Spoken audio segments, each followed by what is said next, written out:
So I've been planning this day for a week. Well, anyway. So the weatherman has been saying that it's going to be sunny all day today. So at 4:30 this morning when I got up, I checked the weather again. Sure enough, sunny all day, which was important to my plan. And here we are, cloudy and snowing. I wonder how they messed that up. I don't know. It's just insane how the weatherman, I mean, I knew it was going to be cold. So, as I told you in a previous video, now, I know technically I am not supposed to reference a previous video, and I apologize for this. I just don't know how else to do it. This was a two-part series video. In the first video, I told you that I was going to do this today. So, at the end of this video, I'll link the up next box to that video. Stick with this video. You don't really need that video in order to understand this video.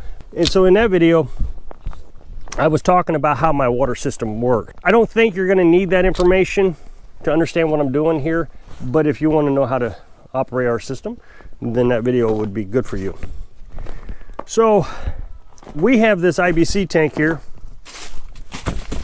in this box, and it's going to get down to -6 degrees this week. So tonight it's supposed to get down to -1.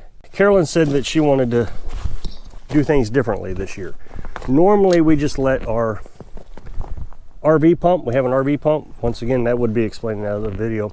That RV pump pumps water from the IBC tank into the house. That has frozen twice. And anytime we get down to negative temperatures, it freezes. Last year it was -6. The first year we let it freeze and it broke the pump. Last year it froze, it didn't break the pump. But Carolyn doesn't want to risk it. The pumps are $30 a piece. I replace them. Oh, I guess we've replaced one every year. But I will say that this pump that we have right now has lasted the longest. I would say we're well over a year now. And it doesn't seem to be weakening at all. It's doing a fantastic job. So we don't want to replace it. They're $30. I have a backup in the attic that I always keep an extra one on hand. So what we're going to do today is evacuate the water out of the pump and out of the hoses and everything so it doesn't freeze. So in order to prepare for this, I've been trying to empty the tank as much as possible. The reason I want to empty the tank is when I fill it back up today, I'm going to be taking water out of the well. It's about 50 something degrees, which is going to be much colder than the water temperature in the tank. Now the water temperature, I measured it, it's 44 degrees. That's what's coming into the house, 44 degrees. The ambient temperature around it is 32. Now this morning when I woke up, the ambient temperature was 31. But when I lit the wood stove, because I have that ventilation that comes out of the house and into the tank area, it warmed it up a degree. So we are making good heat exchange. I know somebody's gonna say that's not good heat exchange, but at 44 degrees, I'm quite satisfied with that. So what I need to do today is disconnect the pump from the IBC tank, drain the water out of the hose, and then run the pump. And you can run these pumps dry. And so we'll run the pump until it's dry, nothing's pumping out of it. We'll disconnect the hose that runs from the tank to the camper. We have a hose that goes to the camper right there. It's froze solid. That's one of those stretchy hoses. So I don't care that it's freezing because it just stretches. It won't break the hose. But it is cold, so I'm going to work as fast as I can. So the first thing I did yesterday, it was extremely windy coming from the southwest. So that air was blowing right into this, which is where all my mechanics are. So I put a tarp over it to kind of keep the wind from blowing into it, and it helped quite a bit. So I'm going to take this door off and we'll get busy on the pump.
Okay, so I have all my pump and everything wrapped up in these blankets and insulation. It works really well.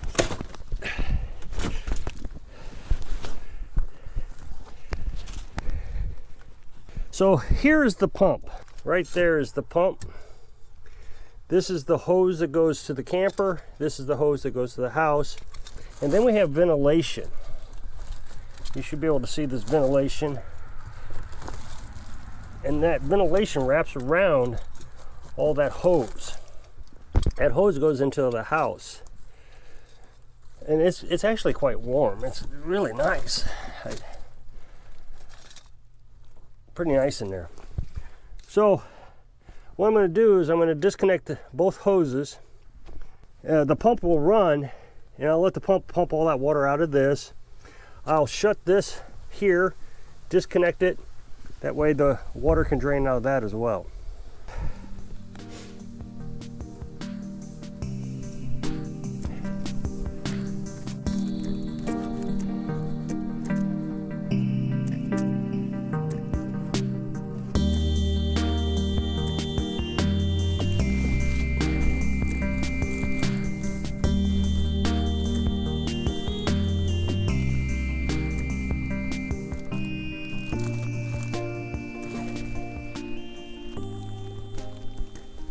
Now you might be able to hear that the pump is running. I have the water shut off, so there's no water going into it. I have this opened up, so all the water is being pumped out of the pump. Put the suction hose off. Actually, I just cut it off. Okay, in order to keep this hose from freezing, because there's water in it, I'm going to go in the house. I'm just going to put the hose right up to my lips and I'm going to blow it out. Okay, so I'm going to get everything covered back up with the insulation just to kind of keep it warm. And then we're going to fill the tank. As you can see, I let the tank go down a little ways. I wish it would have been a little bit more actually. What we did was we filled some buckets. Now that's how we're going to live for the next few days, just taking water out of the well into buckets. The well won't freeze, which I'll explain a little bit more in detail later. But I wanted to empty the tank so I could get water into it to help warm it up even more. On Wednesday, when it's time to reconnect everything, I don't want anything frozen. I just want to hook it up, have running water again. Otherwise, I'm going to take the buddy heater. I'm going to have to try to heat everything up over here. Okay, so I'm going to fill the IBC tank with the well. Now, some of you who have been with me for a while will know that the well cannot freeze. The reason the well can't freeze is because the water drains back down into the well. About 70 feet down, I have a hole in the side of this pipe. I drilled into it. So that means every time the well is shut off, that water drains back down into the well. It cannot freeze because there's no water in it. However, this can freeze. So you always want to check it before you turn it on. You don't want that water to try to hit onto this and it not open up. So you want to check it. Make sure you have your propane tank or your torch, whatever you want to call it, because you can just hit that real quick and it will warm up pretty easily. Now this year I have a little bit of an advantage. I showed you that I put a switch in, so I can just turn on the switch. It makes life a lot easier. That way I'm not running up and down the hill to see if something's froze, or it's just going to be a lot easier. The tank being as empty as it is, it's not as empty as I want it. I thought I'd go ahead and run the generator because it's so cloudy. And the snow is keep accumulating on the solar panels. I swept them off twice already. It doesn't seem like it's snowing that hard, so it's just better to run the generator. So I got the Champion out. I had the little 1500 watt and I thought about running it, but the 1500 watt can't charge the batteries fast enough to fill that much water, because it's going to run for a half hour, the well is, to fill that much water.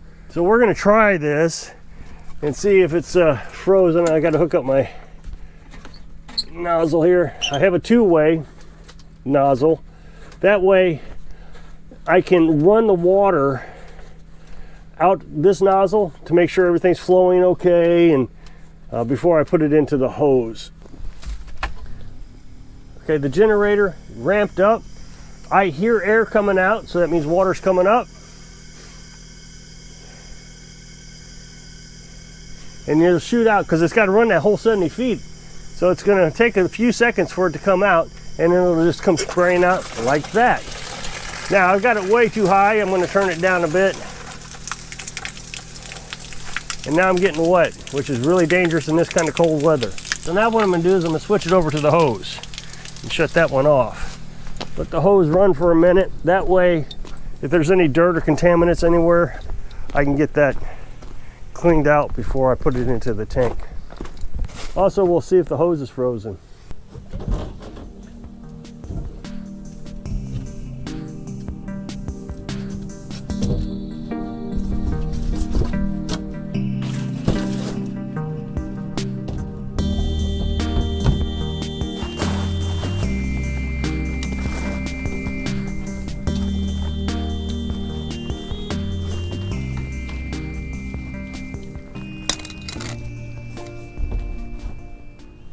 Going in and out of the house so much, I kind of cooled it off a little bit faster than I had anticipated.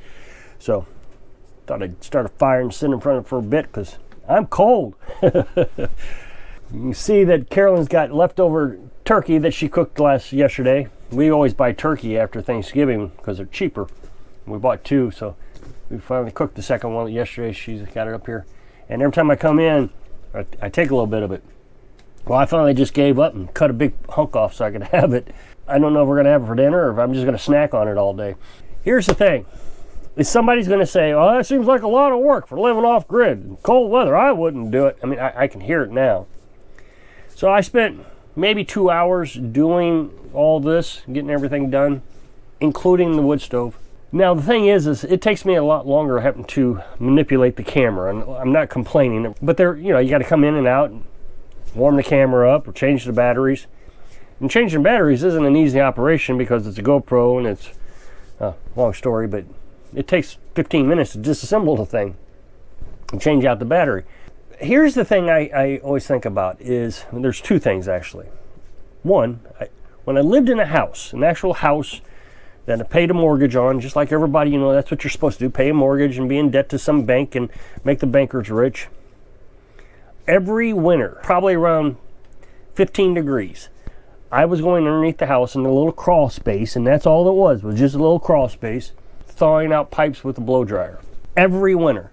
And every winter for 10 years, I was trying to figure out how to make it so it wouldn't freeze. Finally, that last year, I figured it out. It didn't freeze that last year. So I was underneath this crawl space in a bodysuit thing that I had, getting dirty, hoping that I'd get the water to thaw out so I could get a shower after I get back out of the crawl space.